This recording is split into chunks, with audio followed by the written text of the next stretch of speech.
Halo semuanya, selamat datang kembali di channel Ovazo Movie, sebuah ruang informasi untuk kalian penikmat konten spoiler. Di video kali ini, kita akan membahas Taxi Driver Season 3 yang dirilis tahun 2026 ini. Jadi nggak usah lama-lama, kita langsung masuk aja ke pembahasan filmnya. Check it out! Cerita dimulai dengan satu daerah yang ada di Jepang bernama Fukuoka. Bisa kita lihat sekelompok orang tengah menyaksikan layar tancap di dalam mobil, dan usut punya usut itu hanyalah penyamaran mereka saja sebelum acara yang sebenarnya dimulai. Ya guys, bisa kita lihat banyak sekali sekelompok wanita cantik yang dibawa ke Jepang secara ilegal dan akan dilelang di situ. Di sini bisa kita lihat orang-orang yang ada di dalam mobil mulai meleser ke tubuh wanita tersebut, itu menandakan bahwa dia ingin membelinya. Dan seperti biasa, jagoan kita Kim Do-ki datang dengan gagahnya. Saat itu dia langsung menghajar semua penjaga, bahkan pendatang yang ingin membeli cewek-cewek tersebut. Bisa kita lihat, teman-teman Kim Do-ki langsung menyebarkan asap di mana-mana. Dan saat itu, Go-eun juga dengan motornya langsung menyelamatkan para wanita. Pada akhirnya, di sini Kim Do-ki sudah bisa mengalahkan mereka semua. Kemudian, saat ditanya siapakah dirinya sebenarnya, Do-ki dengan percaya diri mengatakan bahwa dia adalah sopir taksi, dan Taxi Driver Season ketiga pun segera dimulai.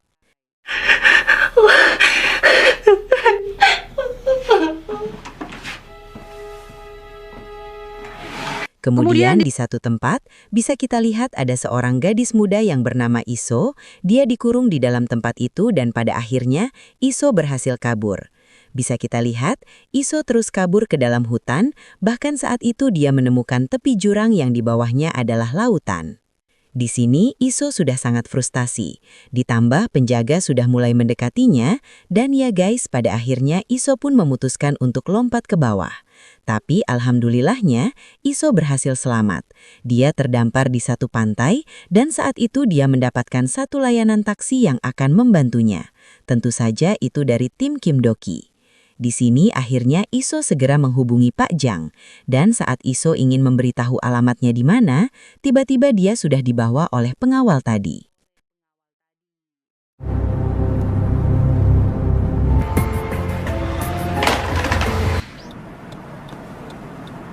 Kemudian, kembali ke Go NDKK, pada saat ini mereka ingin mensyukuri karena telah mendapatkan satu mobil edisi terbaru.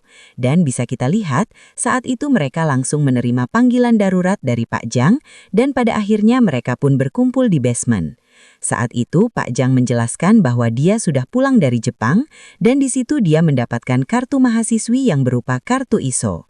Dan akhirnya di sini Do-ki pun menyamar sebagai guru, dan saat itu dia langsung bertanya kepada ketua kelas, di manakah Iso sekarang. Di sini si ketua kelas ngomong, saya nggak terlalu tahu Pak, karena kami nggak terlalu dekat. Tapi katanya Iso ini tuh lagi izin untuk ada camping di luar negeri. Dan saat itu Do-ki nggak terlalu puas dengan jawaban si ketua kelas.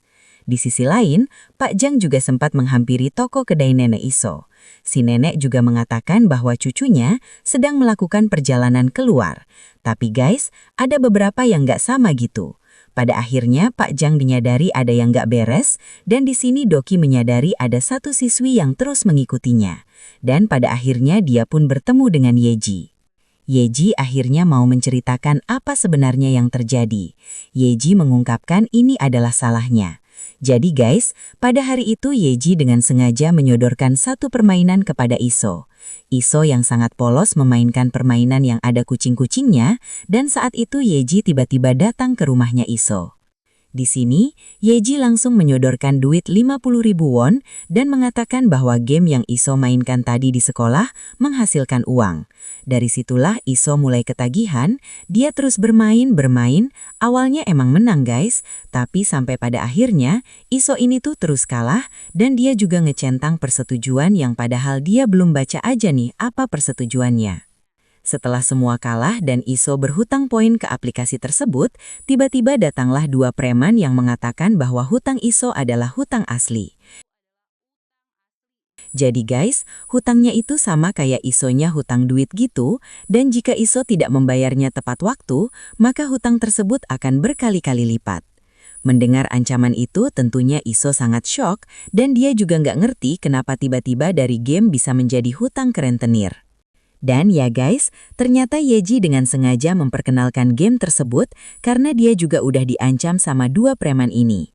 Dan di sekolah keesokan harinya, bisa kita lihat Iso mulai mencari mangsa dan pada saat itu dia nggak tega, pada akhirnya dia segera mengambil handphonenya.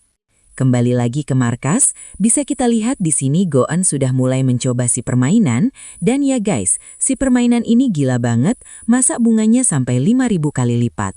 Dan saat itu anak SMA tentunya nggak ngerti apa-apa. Di sisi lain, bisa kita lihat Iso semakin was-was karena si preman tadi terus mengawasi apapun yang dia kerjakan. Sampai pada malam harinya, kedua preman ini langsung pergi ke kedai nenek Iso. Di sini mereka langsung marah-marah, mendobrak semua barang dan meminta kepada Iso harus membayar. Kalau nggak bisa bayar, maka Iso bisa memiliki opsi lain nih, yaitu pergi ke Jepang untuk menjadi pekerja paruh waktu. Dan selama sebulan, Iso akan bisa melunasi hutangnya beserta bunga-bunganya. Jadi guys, mau nggak mau Iso pun harus pergi ke Jepang untuk melunasi hutangnya, karena dia takut juga neneknya terseret akibat masalah yang dia perbuat.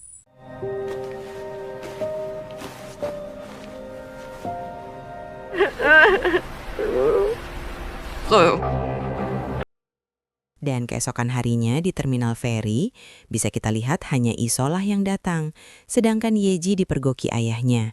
Dan pada akhirnya Isolah pergi ke Jepang sendiri. 이 나쁜 새끼들. 수렁으로 끌려 들어간 거예요.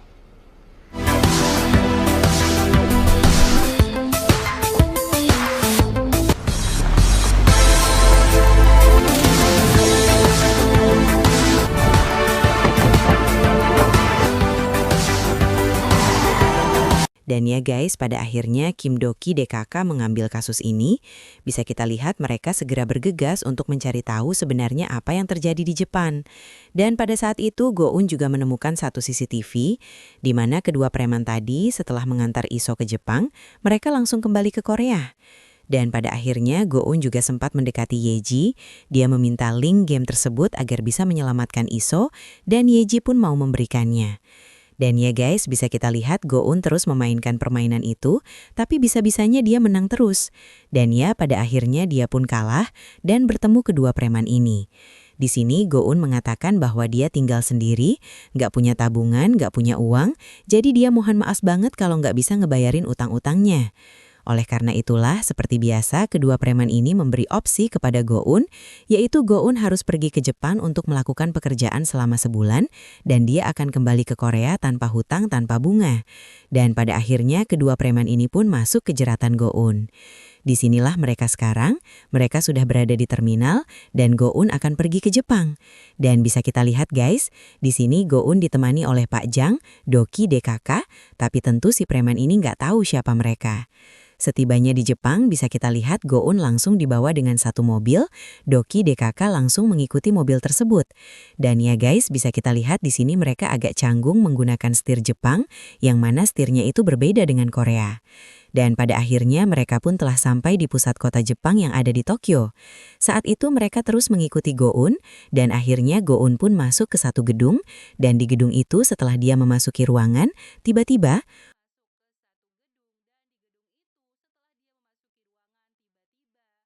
파 차단벽이 있는 것 같은데? 그럼 넣어서 할 때.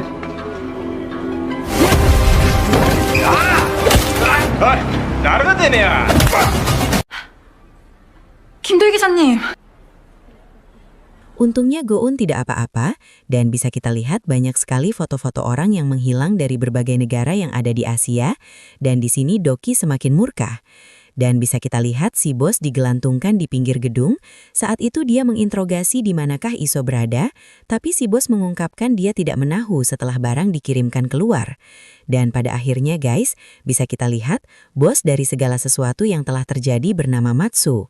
Saat itu Matsu melihat Iso dalam keadaan babak belur, dia langsung menanyakan siapakah penanggung jawab dari Iso, dan tanpa basa-basi dia langsung menusuk si penanggung jawab dari Iso ini. Benar-benar ngeri banget orangnya. Dan bisa kita lihat Doki terus memantau satu gedung yang diduga adalah markas dari Matsu. Saat itu Doki mencari cara bagaimana dia bisa masuk ke dalam gedung tersebut, dan pada akhirnya Go-un pun memberikan satu ide, yaitu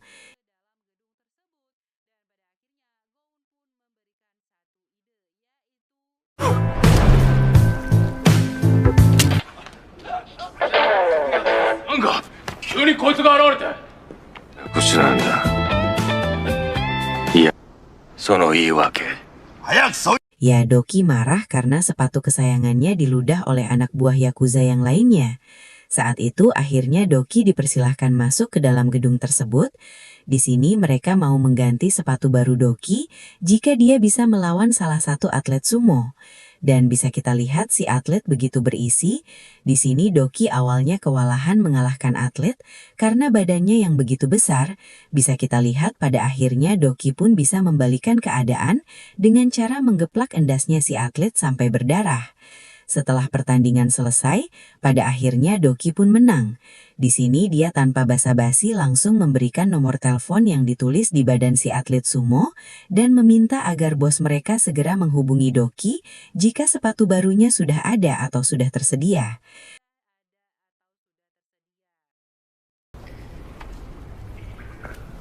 申し訳ございません。でもするように。 Kemudian kita memasuki episode 2 guys. Bisa kita lihat kilas balik dari si Matsu ini, dia menemukan salah satu perempuan asal Tiongkok yang sudah meninggal dunia akibat dibunbun dengan seorang kakek-kakek yang tentu itu adalah klien dari si Matsu yang melelang gadis tersebut. Dan bisa kita lihat, di sini para pihak kepolisian juga sudah sampai di TKP, mereka begitu sangat terluka melihat gadis tersebut. Di sini pihak kepolisian sudah mengetahui bahwa pelakunya pasti adalah Matsu, tapi karena kurangnya bukti mereka tidak bisa apa-apa.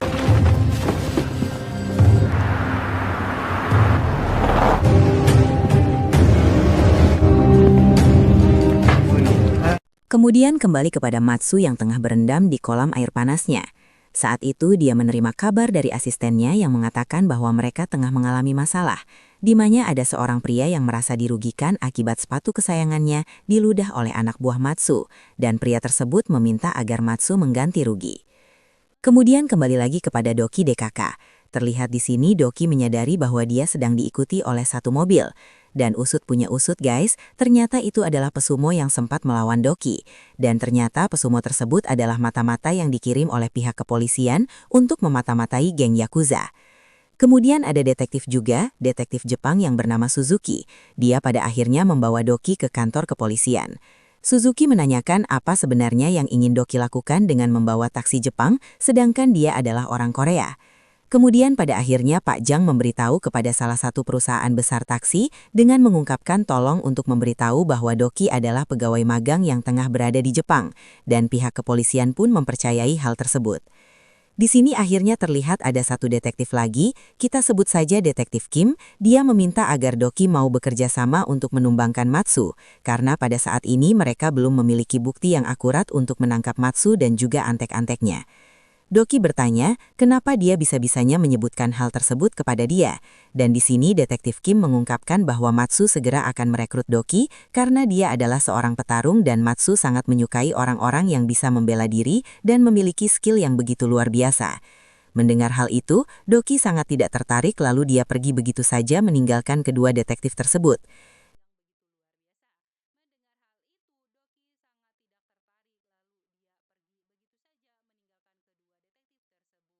Kembali ke markas mereka, Go-en di sini mulai merasa gelisah karena polisi sudah mengetahui Doki adalah orang yang hebat dan Matsu kemungkinan besar akan merekrutnya. Dan di tengah-tengah pembicaraan, tiba-tiba datanglah kakek Yakuza ya guys. Ternyata dia adalah mantan Yakuza yang saat ini udah nggak eksis lagi karena Yakuza dari geng mereka sudah lama runtuh. Dan pada saat ini si kakek hanya bisa mengandalkan palakan-palakan kecil ke pedagang yang nggak menakutkan. Dan si kakek Yakuza meminta $5 per orang. Pada akhirnya di sini mereka manut-manut aja karena nggak mau mencari masalah dengan Warlock. Di sisi lain, bisa kita lihat Doki sudah menerima panggilan dari Matsu, dan Matsu meminta agar Doki pergi ke markasnya. Disinilah Doki sekarang, sepatu barunya sudah diberikan. Di sini pada akhirnya Matsu mengungkapkan bahwa Doki harus meminta maaf kembali kepada dia, karena permaafan yang Doki mau sudah dia lakukan. Di sini Matsu meminta permaafannya adalah apa guys? Ya dengan cara memotong satu jari Doki. Awalnya Doki tentu tidak mau, dan pada akhirnya anak buah Matsu pun mulai mengeroyoki Doki.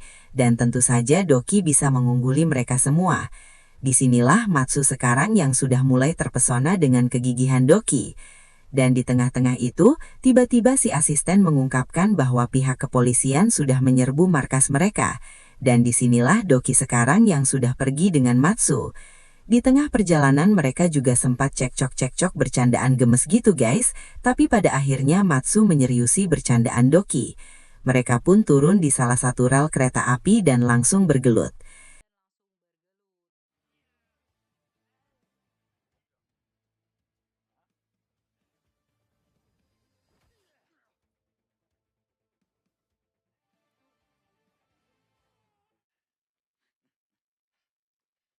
Disinilah mereka berdua sekarang terlihat Matsu begitu mengagumi sikap tegas tapi juga lucu dari Doki.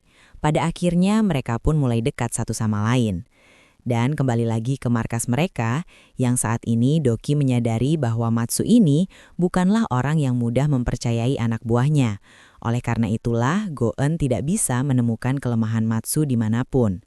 Dan terlihat guys, kakek Yakuza tiba-tiba datang lagi dengan meminta $5.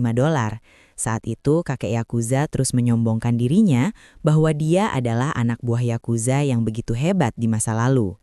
Dan si kakek Yakuza juga sering dibully oleh anak-anak yang ada di tempat itu. Tapi terlihat di sini, dia bodoh amat dan hanya pergi dengan cara menari agar tidak tersulut emosi.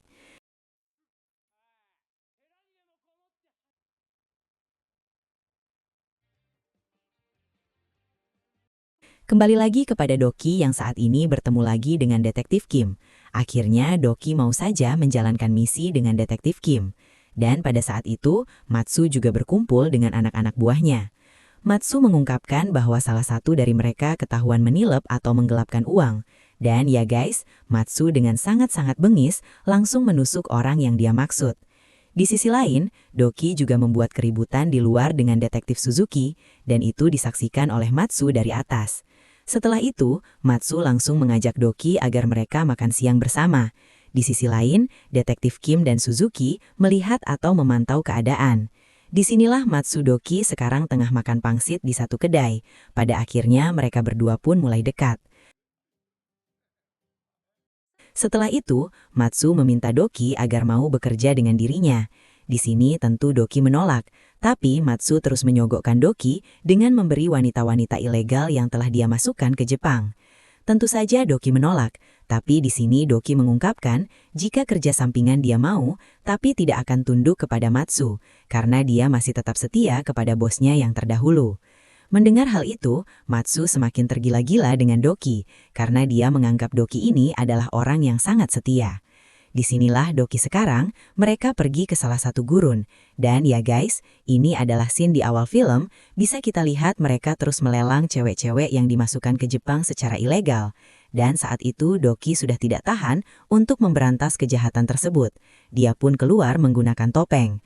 Di sisi lain, Go-en juga sempat memutar-mutarkan motornya agar debu terus berkumpul di satu titik. Dan mereka pun berhasil melepaskan ikatan para wanita. Kemudian, asisten juga menyadari bahwa wanita-wanita tadi sudah kabur. Dan ya guys, Pak Jang sudah berada di dalam booth dan pada akhirnya mereka pun meninggalkan tempat itu. Kemudian di rumah, Matsu menerima kabar bahwa wanita-wanita yang dia bawa telah kabur. Di sini Matsu begitu murka dan alhamdulillahnya Iso juga tidak jadi diambil oleh Matsu. Kemudian keesokan harinya, bisa kita lihat Detektif Kim marah besar kepada Doki karena bisa-bisanya dalam kesempatan emas itu mereka tidak dikabari. Pada akhirnya Doki langsung pergi. Dan kembali lagi ke markas guys, bisa kita lihat di tengah perbincangan, kakek Yakuza tadi datang dengan senyum bahagia karena sudah membawa satu pelanggan.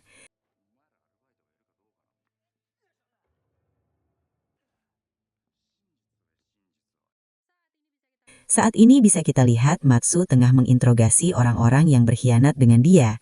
Dia bahkan tidak segan-segan langsung membunuh mereka semua. Tapi untungnya saat itu, Doki dengan akal cerdiknya mengungkapkan bahwa dia tidak bersalah. Dan dia juga penasaran siapakah orang yang berani menjebaknya untuk berkhianat dengan Matsu. Dan untungnya guys, Pak Jang pada saat itu tiba-tiba menelpon. Dia mengungkapkan bahwa dia adalah Yakuza terdahulu yang menantang Matsu agar pergi ke markasnya di salah satu kuil yang ada di Jepang. Saat itu pada akhirnya Matsu melepas ikatan Doki. Dan bisa kita lihat guys, ternyata markas ini benar adanya. Tapi markas untuk Yakuza yang sudah tidak eksis lagi. Dan bisa dibilang, mereka ini tuh emang udah hidup kayak gelandangan aja. Mereka hanya bisa mencari mata pencaharian dari malak-malak ke kedai-kedai kecil seperti yang dilakukan kakek Yakuza dan mengumpulkan koin demi koin. Dan disinilah Matsu DKK sekarang sudah berada di kuil tersebut. Dan ya guys, tebak siapa yang keluar? Tentu saja itu adalah Pak Jang yang tengah menyamar. Pak Jang mengungkapkan dia tidak suka dengan keberadaan Matsu yang begitu bengis, tapi saat itu Matsu terus mencemooh Yakuza yang sudah tidak eksis lagi dengan mengatakan bahwa mereka adalah sekumpulan kakek-kakek yang udah nggak berguna dan hanya bisa menunggu ajal saja. Mendengar hal itu, bisa kita lihat kakek Yakuza dari kejauhan merasa agak minder dengan dirinya sendiri karena mereka sudah tidak bisa eksis seperti Matsu. Dan di sini pada akhirnya, Pak Jang pura-pura sakit keras dengan mengeluarkan banyak darah. Dan si Matsu menganggap bahwa ini tuh seperti pelecehan karena bisa-bisanya dia berurusan dengan orang yang lemah. Dan tiba-tiba Doki pun segera menusuk perut Pak Jang dan pada akhirnya mereka pun pergi dari tempat itu.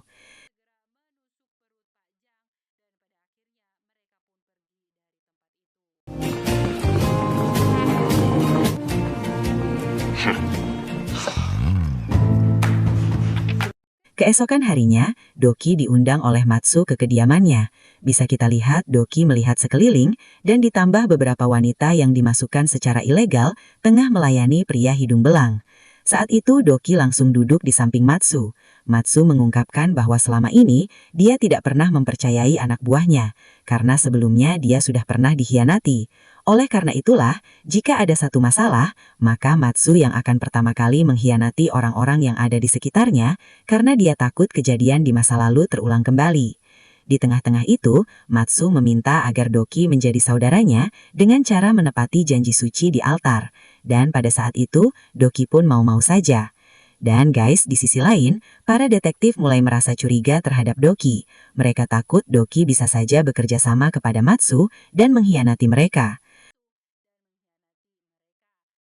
Lalu terlihat di sini, kakek Yakuza tengah mengumpulkan koin demi koin agar bisa memakan bistik, tapi uangnya masih kurang. Dan tiba-tiba saat itu, dia menerima satu video berisi ujaran kebencian, cacian, yang berasal dari Matsu. Setelah melihat video yang sangat menyakitkan itu, pada akhirnya kakek Yakuza ini mulai terbakar semangatnya. Dan usut punya usut guys, semua kakek-kakek Yakuza yang sudah pensiun dikirimkan video yang sama.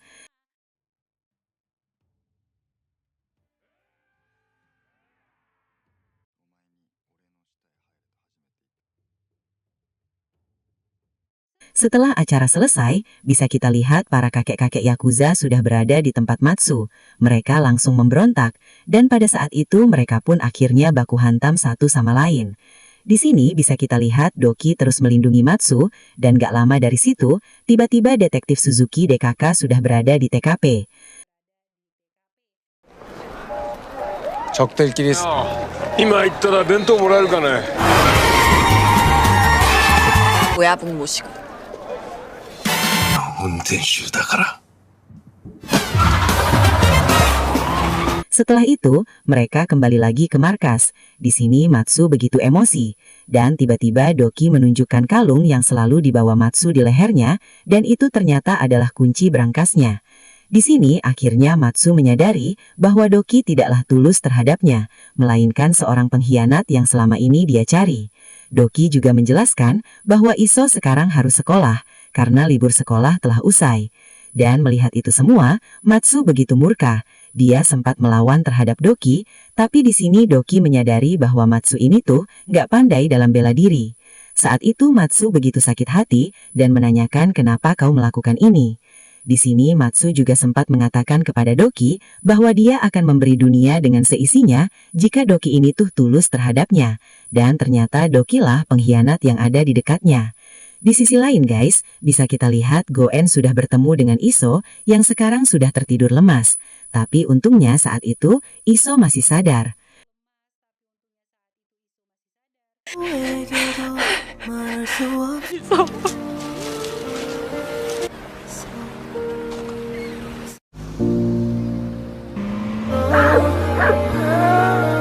Kemudian setelah itu, Doki langsung menjumpai kedua preman yang membawa remaja Korea ke Jepang secara ilegal. Dan terlihat di sini, Doki langsung menghajar mereka satu persatu sampai pintu reot dong guys. Dan pada akhirnya, dendam Goen pun sudah terselesaikan. Setelah selesai dengan kedua preman tersebut, Goen membahas tentang uang yang telah mereka keluarkan selama di Jepang. Saat itu mereka berpikir siapakah yang akan membayar biaya taksi mereka. Dan untungnya Pak Jang telah mengambil beberapa uang Matsu dan akhirnya layanan taksi pun berakhir. Cerita dimulai, Pak yang sedang membersihkan kaca dan tiba-tiba Goen datang meminta kepada Pak Choi agar segera menjual mobil van yang lama. Dan di sini pada akhirnya, Pak Choi pun segera mempromosikan mobil tersebut di salah satu aplikasi. Lalu di lain sisi, bisa kita lihat Goen tengah pergi ke satu tempat diantar oleh Doki. Dan usut punya usut, Goen ini ingin mengikuti ujian lisensi untuk sopir taksi guys. Dan saat ini Goen tengah ujian, dan bisa kita lihat ternyata dia lulus. Dan pada saat itu, Doki tengah menunggu di luar. Doki langsung memberi Goen sebuah hadiah miniatur mobil, dan saat itu Goen begitu senang. 언제 준비했어요? 나 근데 그 독일 대사관 위치가 충분했나? Terlihat Goen sudah menyetir mobil taksinya sendiri, dan Doki lah penumpang pertamanya. Di sisi lain, di tempat atau di kantor taksi, bisa kita lihat Pak Jang bertemu dengan salah satu mantan karyawannya bernama Pak Oh. Pak Oh mengungkapkan bahwa saat ini dia tengah terhimpit masalah. Dan saat itu, Pak Oh meminta apakah dia bisa meminjam uang sebesar 3.000 won kepada Pak Jang. Dan tentu Pak Jang menolong Pak Oh karena dia adalah teman lama Pak Jang juga. Pak Jang juga sempat menanyakan kabar dari istri dan juga anak Pak Oh, tapi tiba-tiba di sini Pak Oh segera izin pamit pergi, dan Pak Jang mendengar dari kejauhan bahwa Pak Oh ini tengah menjadi sopir cadangan. Dan saat itu, Pak Jang merasa bahwa ada yang gak beres nih sama Pak Oh. 뭐랄까 옥에 티라고나 할까요? 아주 작은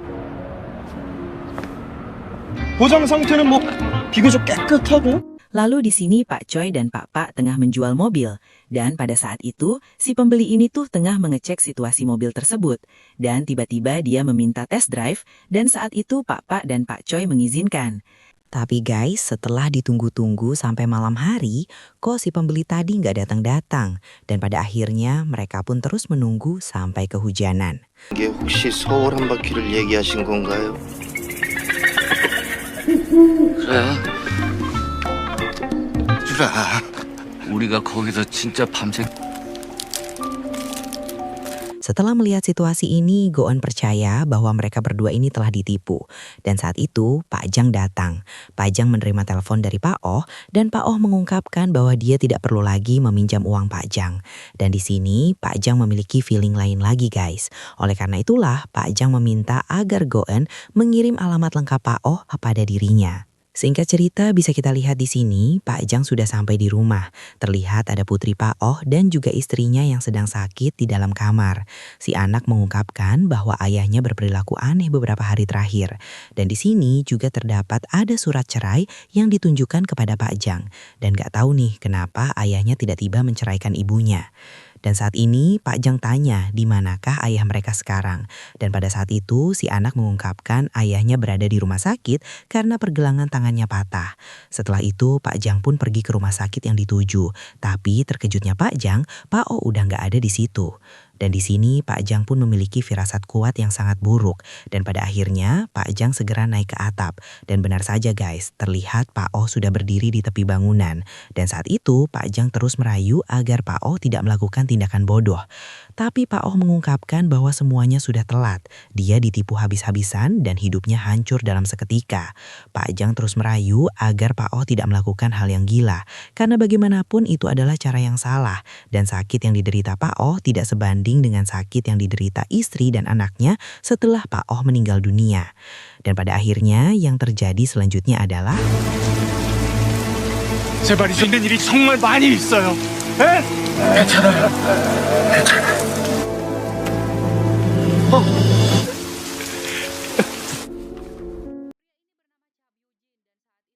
pria ini bernama Cha Byung-jin dan saat itu Pak Oh membeli satu buah mobil taksi dari Pak Cha ini.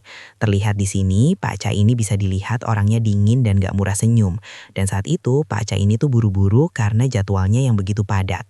Dan disinilah Pak Oh tuh agak dipermainkan gitu loh guys perasaannya. Jadi mau nggak beli, kalau nggak mau biar saya pergi gitu kan. Karena Pak Cha bilang begitu tentu saja Pak Oh merasa tidak enak hati. Oleh karena itulah Pak Oh mengungkapkan dia jadi beli kok. Walaupun agak tanya sedikit-sedikit gitu kan. Ditambah harga mobil di showroom itu lumayan murah. Sedangkan mobilnya adalah mobil barang impor. Oleh karena itulah Pak Cha di sini izin pamit karena dia ingin mengadakan meeting di tempat lain karena jadwalnya yang begitu sibuk. Dan di sini Pak Oh dilimpaskan kepada asistennya. Pada akhirnya si asisten langsung menunjukkan satu buah kontrak. Dan sebelum itu Pak Oh juga sempat salvok dengan surat pengacara yang ada di dinding. Dan si asisten mengungkapkan bahwa bosnya adalah seorang pengacara. Oleh karena itulah nggak ada kata-kata tipu-tipu lah gitu kan. Dan di sini Pak Oh pun semakin mantap untuk membeli mobil di showroom itu. Sampai pada akhirnya dia menandatangani kontrak. Nah setelah itu si asisten mengungkapkan bahwa setelah transaksi selesai mereka akan memberikan cashback setiap bulan ke rekening Pak Oh. Walaupun Pak Oh di sini merasa agak aneh, tapi dia mengabaikan feelingnya tersebut. Lalu guys, kembali lagi kepada Doki DKK yang saat ini tengah berdiskusi satu sama lain. Goen mengungkapkan Pak Cha beneran seorang pengacara, tapi saat ini izin pengacaranya telah dicabut. Oleh karena itulah, di sini mereka menganggap Pak Cha ini tuh masih bangga gitu dengan lisensi pengacaranya. Oleh karena itu dipajangkan di showroom mobilnya. Kemudian Pak Jang pun melanjutkan cerita dari Pak Oh. Setelah berhari-hari, berbulan-bulan Pak Oh ini tuh hidup dalam keadaan tenang setelah dia mendapatkan pekerjaan yang dia sukai. Dan tiba-tiba di satu pagi waktu pas Pak Oh ingin berangkat kerja, dia melihat ada dua orang yang tengah mengobrak-abrik mobilnya. 연어 구입한 데 가서 직접 항의하세요. 뭔가 오해가 Dan ya guys, lebih gongnya lagi, lisensi izin mengemudi Pak Oh juga dicabut. Karena pada saat itu diketahui Pak Oh ini tuh membeli lisensinya dari seseorang yang pernah mengendarai mobil sampai tabrakan dalam kondisi mabuk. Dan di sini nggak diungkapin gitu dari pihak Pak Cha. Oleh karena itulah Pak Oh langsung pergi ke showroom, dia langsung ngamuk-ngamuk. Tapi bisa kita lihat brengseknya si asisten mengungkapkan bahwa Pak Oh bisa kok lapor ke polisi kemanapun Pak Oh mau. Karena di sini mereka nggak salah, mereka juga nggak tahu bahwa si pelaku sebelumnya adalah seorang pengemudi yang mabuk dan menabrakkan mobil tersebut. Pak Oh hanya bisa terdiam. Dia segera pergi ke kantor kepolisian. Dia menceritakan semua apa yang terjadi. Tapi pihak kepolisian gak bisa berbuat apa-apa karena izin mengemudi Pak Oh sudah dicabut secara sah di mata hukum. Di sini Pak Oh nggak menyerah, dia pergi ke tempat lain lagi yang berwenang. Tapi ya guys, jawabannya masih sama. Mereka nggak ada hak untuk itu. Malah Pak Oh ini tuh kayak dioper gitu loh ke polisi, ke pihak berwenang, dan nggak ada jalan terang sampai sejauh ini. Dan bisa kita lihat Pak Oh begitu frustasi. Dia berjalan, istrinya juga sempat menelpon apakah orderan hari ini sudah banyak. 여보세요. 여보. 전 차주분이랑 얘기는 해보셨어요? 그래, 끊을게.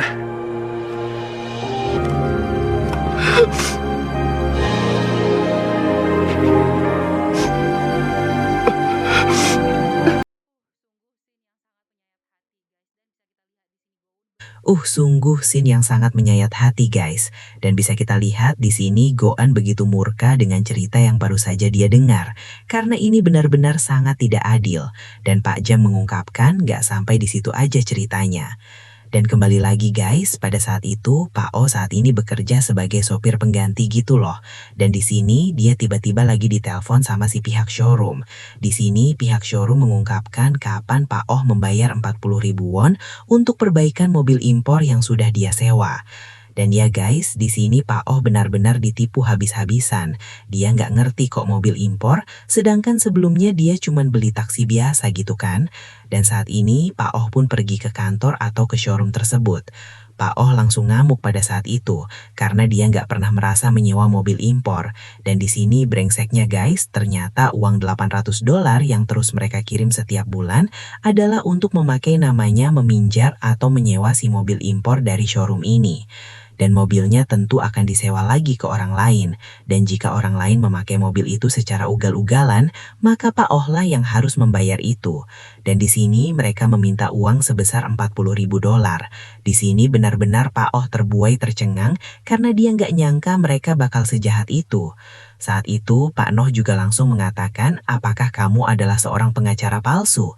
Dan bisa kita lihat di sini Pak Cha merasa nggak suka jika seseorang meragukan keaslian pengacaranya.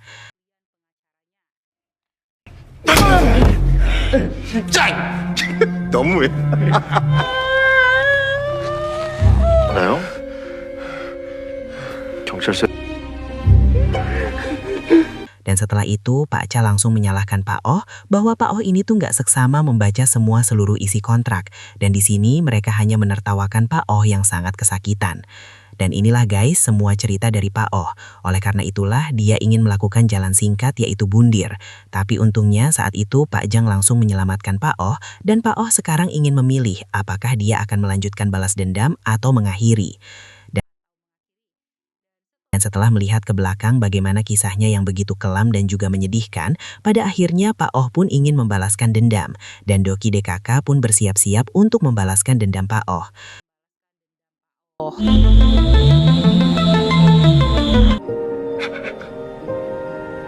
보다 이게 훨씬 낫다 형님.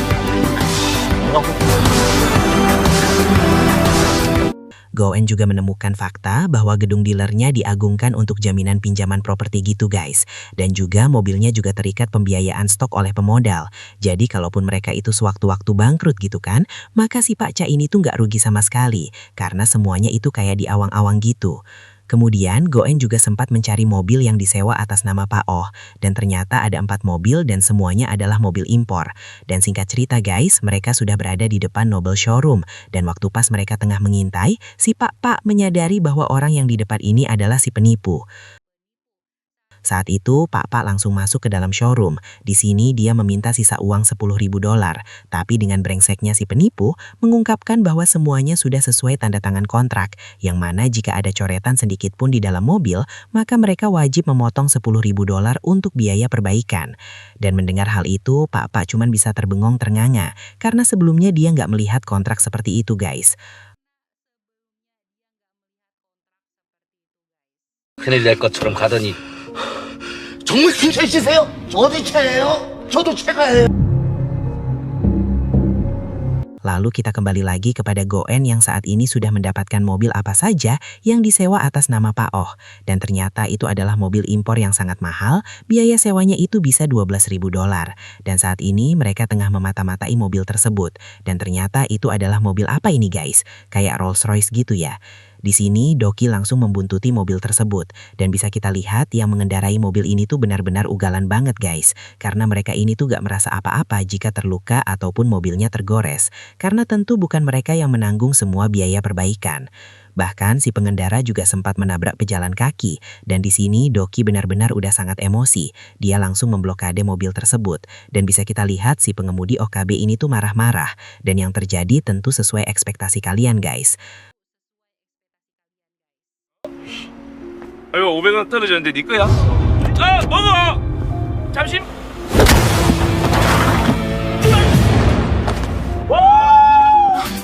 도망치기 늦었다 이 새끼야. 이 새끼가 우리가 누군 줄 알고.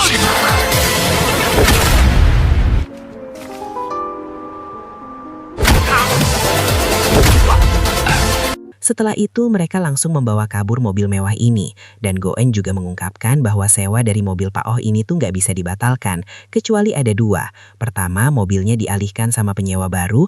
Atau kedua, harus dihabiskan masa sewanya. Nah karena si mobil mewah ini udah berada di tangan Doki DKK.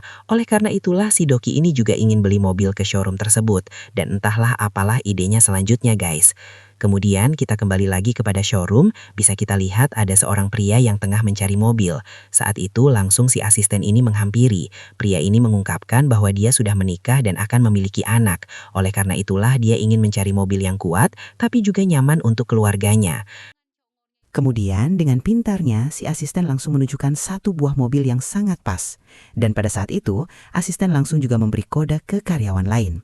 Setelah itu mbak-mbak karyawan langsung masuk ke ruangan Pak Cha. Dia mengungkapkan bahwa mereka telah menemukan satu korban yang empuk lagi. Dan Pak Cha pun setuju dengan korban tersebut. Di luar bisa kita lihat si pria sudah menandatangani kontrak. Tapi setelah itu, tiba-tiba si asisten mengungkapkan bahwa si bapak atau si pria ini harus membayar residu. Dan itu senilai 20.000 won.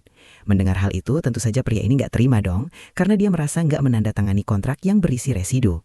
Dan tiba-tiba si asisten mengungkapkan, "Oh Pak, maaf saya kelupaan satu kertas lagi." Dan saat itu si pria begitu ketakutan, dia langsung ingin membatalkan kontrak tersebut.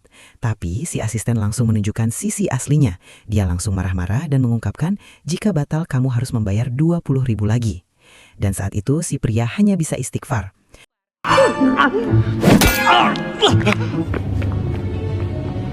내가 당신 우리 직원이 설명을 했는데 모르 Dan ya guys, dengan pintarnya Pak Cha ini langsung menampar satu karyawannya, seolah-olah pria inilah yang membuat masalah terlebih dahulu. Saat itu Pak Cha langsung menyodorkan tanda tangan kontrak. Awalnya pria ini menolak, tapi setelah diancam anak istrinya akan diapa-apain, pada akhirnya si pria pun mau, walaupun dengan hati yang sangat berat. Dan yang terjadi selanjutnya adalah guys, 받아. 받아.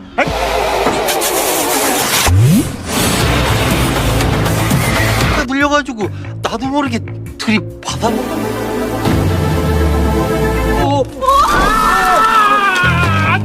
dan untungnya Doki datang tepat waktu, dia langsung menyamar sebagai seorang pria culun. Di sini Doki juga sempat menghancurkan kontrak dari si pria tersebut. Dan pria mengetahui bahwa kontrak itu udah nggak sah, pada akhirnya dia membatalkan membeli mobil dan langsung pergi. Di sini tentu Pak Cha udah sangat marah gitu kan. Tapi untungnya Doki langsung menunjukkan segepok uang dan dia berjanji akan bertanggung jawab. Dan pada akhirnya Doki pun keluar dari showroom tersebut dengan membawa mobil baru. Dan tiba-tiba yang terjadi selanjutnya, 고차 어때요? 좀 비싸. 기사님! 류 기사님! 생각보다 제 목소리 들려요? setelah membeli mobil bekas tersebut, terlihat di sini Doki begitu terkejut karena tiba-tiba mobil melaju sangat kencang. Bahkan rem juga tidak berfungsi. Pada akhirnya Doki membanting setir ke arah konstruksi dan untungnya tidak ada korban jiwa di kejadian tersebut. Kembali lagi guys kepada Pak Cha, dan di sini kita mengetahui ternyata mobil tersebut bukanlah mobil bekas biasa, melainkan mobil bekas kebanjilan, dan itu udah tingkat 3 yang seharusnya udah nggak layak pakai dan sebenarnya harus dihancurkan atau menjadi rongsokan gitu. Tapi di kasus untuk mobil kebanjiran, mobil tidak dihancur melainkan hanya disisihkan saja, dan itulah kenapa Pak Cha bisa mengambil mobil dengan leluasa dan tidak ada pihak berwenang yang mengetahui itu. 하실 뻔했어요. 그럼 벨트 4군데 다 교체. 중고로. 뭔지 확인해 보면 돼. 안 나오네. 외도 트립.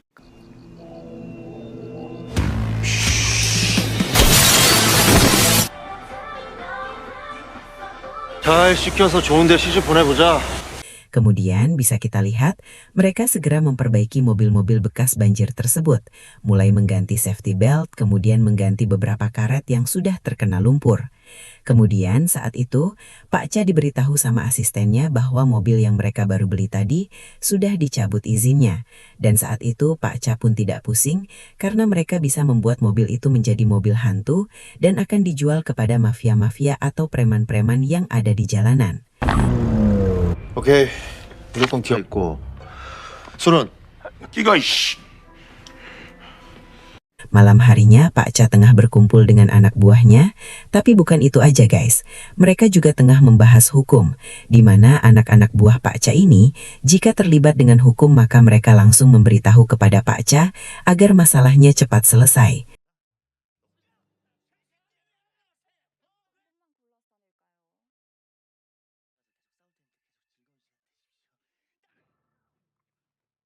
Dan untungnya kamera berhasil diselipkan di ruangan tersebut dan tentu Doki mengetahui rencana apa yang akan Pak Cha lakukan ke depannya.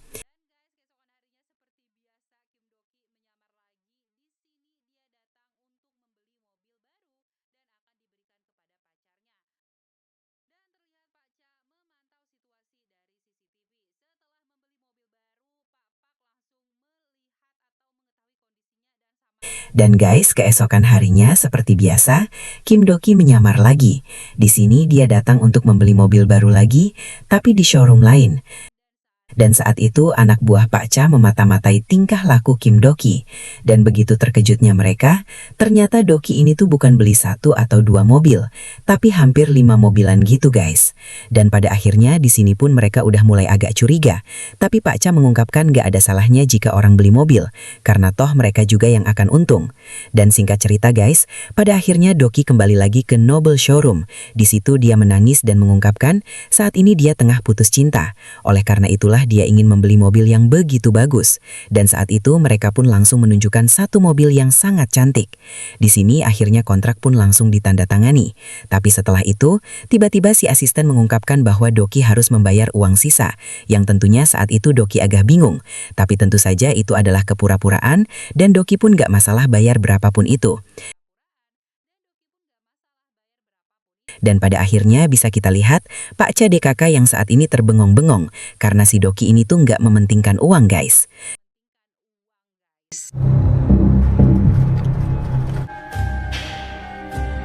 Sakit.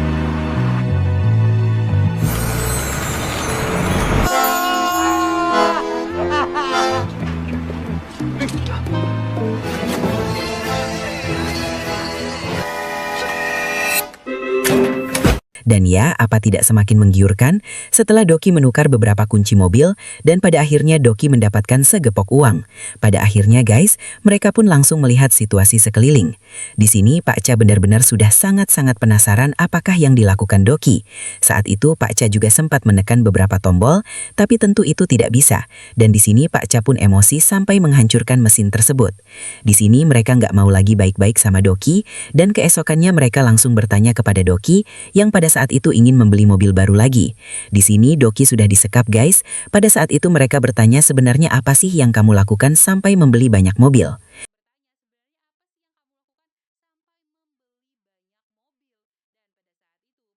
Dan pada saat itu Pak Cha pun sudah datang.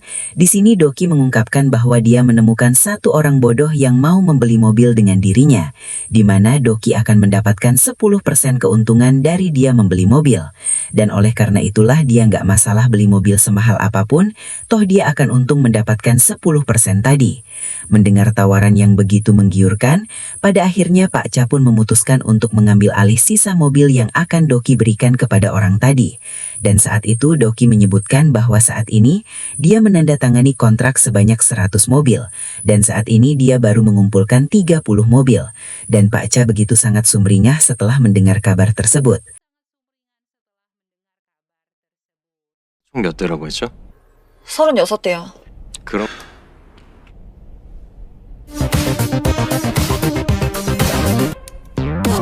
우리 집 근처.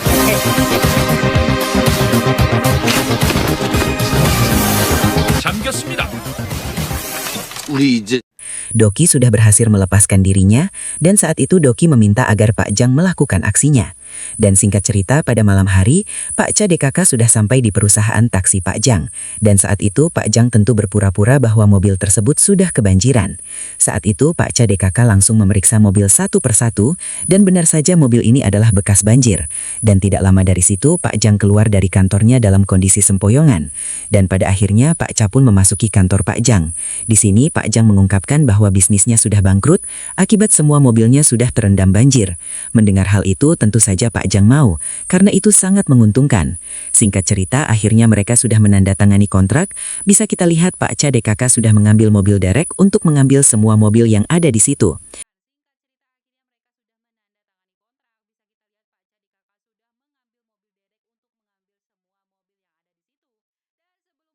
Dan sebelum mereka pergi, tiba-tiba Pak Jang keluar dengan senyum yang sangat gembira dengan mengatakan bahwa sebelum kamu pergi harus membayar duit $500.000 karena itu adalah kesepakatan yang ada di kontrak.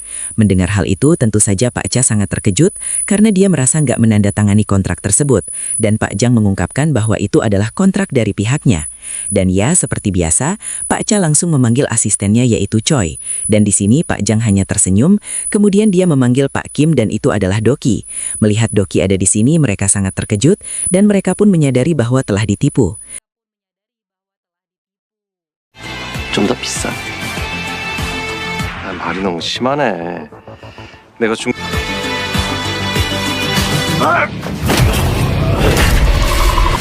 무슨 소리야? 이제 놀려고 나와.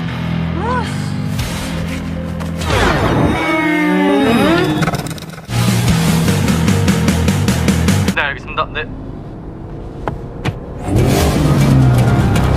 Sadar bahwa Pak Choi tidak cukup kuat untuk dirinya, saat itu Pak Cha langsung memanggil semua anak buahnya yang ada di jalanan. Dan pada saat itu Doki langsung menampakkan dirinya.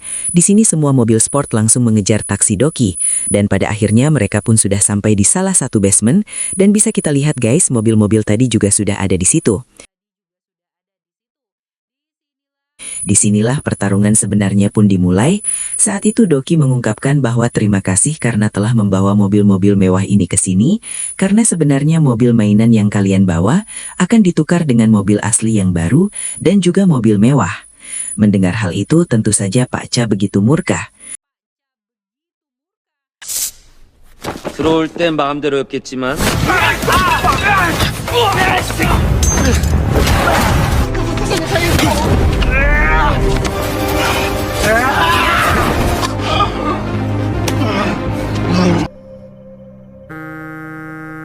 Setelah dihajar bisa kita lihat mereka sudah berada di dalam mobil dan ada Doki di depan mereka.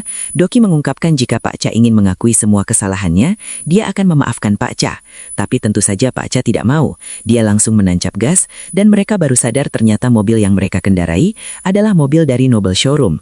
Dan pada saat itu asisten wanita juga mengungkapkan bahwa mobil ini belum sepenuhnya diperbaiki.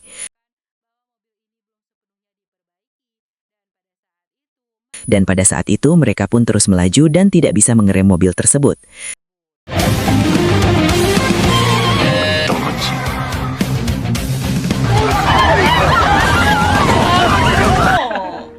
오늘도 무사히 무릎 아프잖아. 오, 우리 딸 착한데?